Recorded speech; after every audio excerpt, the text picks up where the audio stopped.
Thì hôm nay về quê mình nhá, trời nắng quá trời nắng luôn mọi người, 38 39 độ.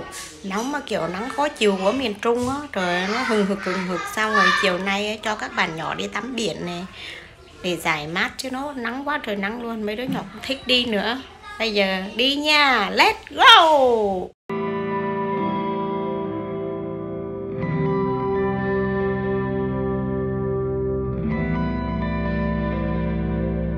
Từ nhà mình mà xuống biển chỉ cần mất 15 đến 20 phút đi xe máy thôi á mọi người.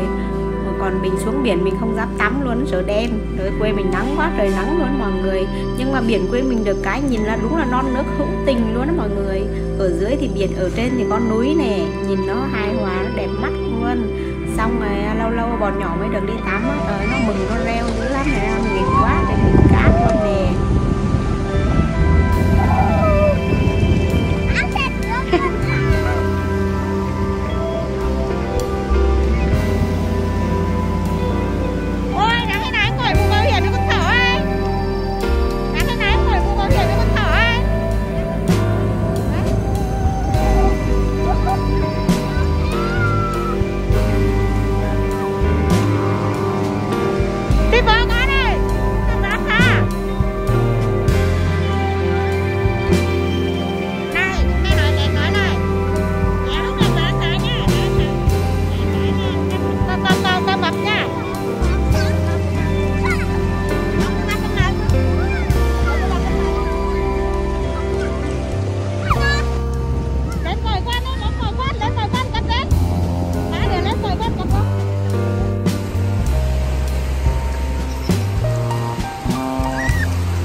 Đi biển về rồi thì bây giờ bắt đầu mình đang nấu ăn này mọi người. Mình đang hầm nước đậu đỏ để uống này mọi người ơi.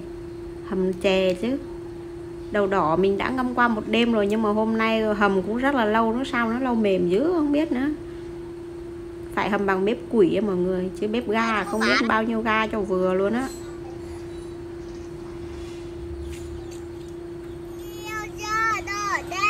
Ở quê mình bây giờ trời đang bắt đầu vào mùa hè á, bắt đầu nắng bắt đầu nắng nóng gắt rồi. Buổi trưa rất là nóng luôn mọi người. Đấy, mấy đứa nhỏ nó đi là nhặt lá khô để nấu bếp. Lá chè xanh nè. Lá chè xanh uống. Còn gì đây?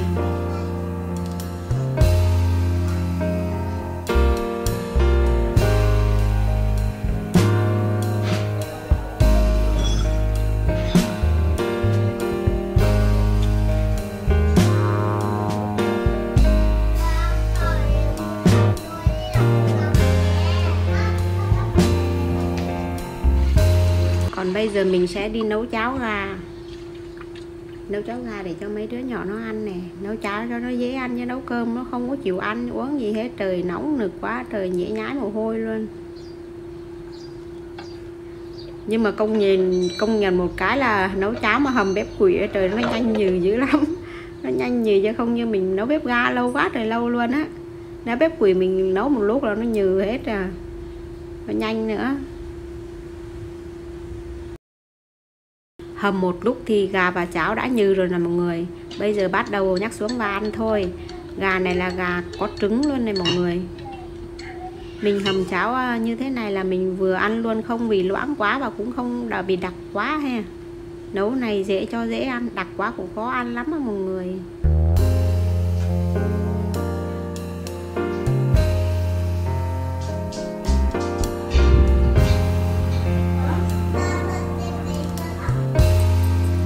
Buổi chiều thời gian rảnh thì bắt đầu mình sẽ làm muối mè này mọi người ơi. Muối mè này mình mua ở trong siêu thị nha, nhà mình không có trồng đâu.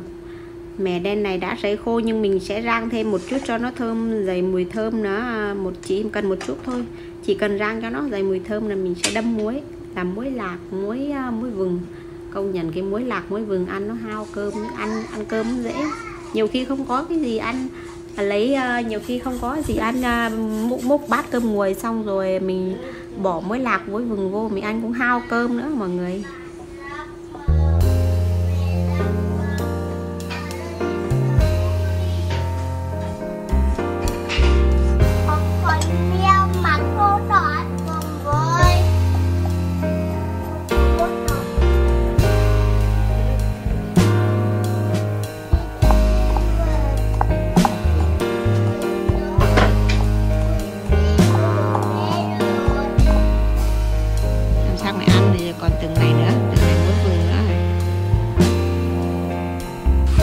chỗ nhà mình là làm nghề sửa xe đạp, xe máy nha mọi người.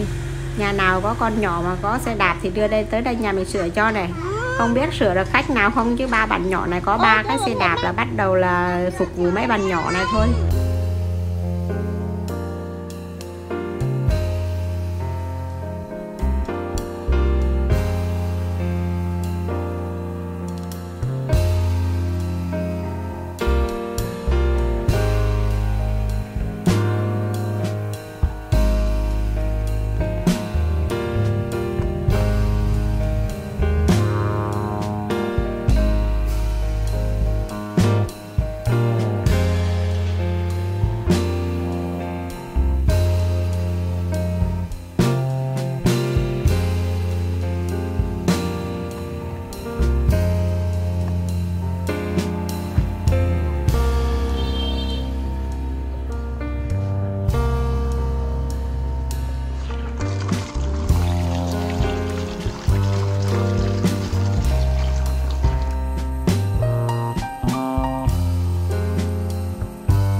Wow, đây là nồi cá trích hầm là mấy ngày rồi mọi người. Cái cá trích này á, càng hầm lâu thì nó càng ngon nha mọi người. Nó thấm cái gia vị vô á, càng hầm lâu rồi nó là càng ngon.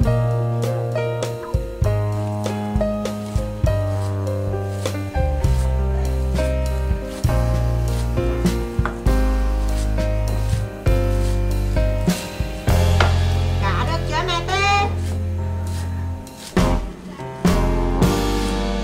Đấy.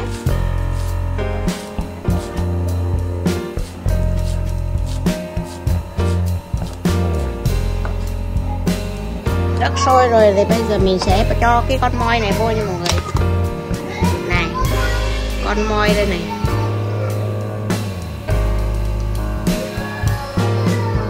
Bỏ vô ăn cho nó ngọt nước.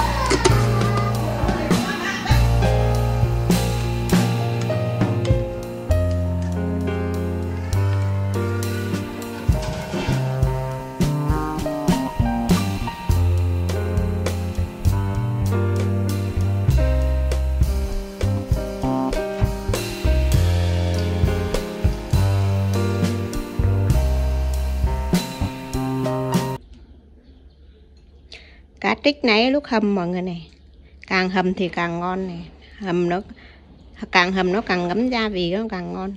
Cá trích này lắm xương lắm, chỉ có là hầm nó bở cái xương ra rồi ăn rồi càng ngon thôi, chứ mới kho vậy là ăn không được mọi người. Nó xương quá trời, nó xương dăm quá trời luôn đó.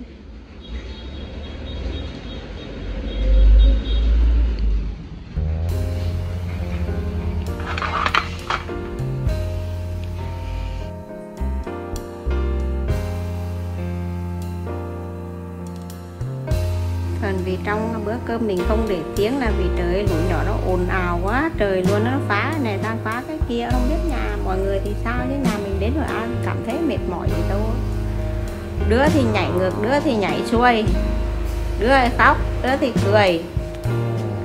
Xong nó mở tivi ầm ầm. Xong bây giờ mình cũng xin dừng clip tại đây nha mọi người. Cảm ơn mọi người đã xem clip của mình.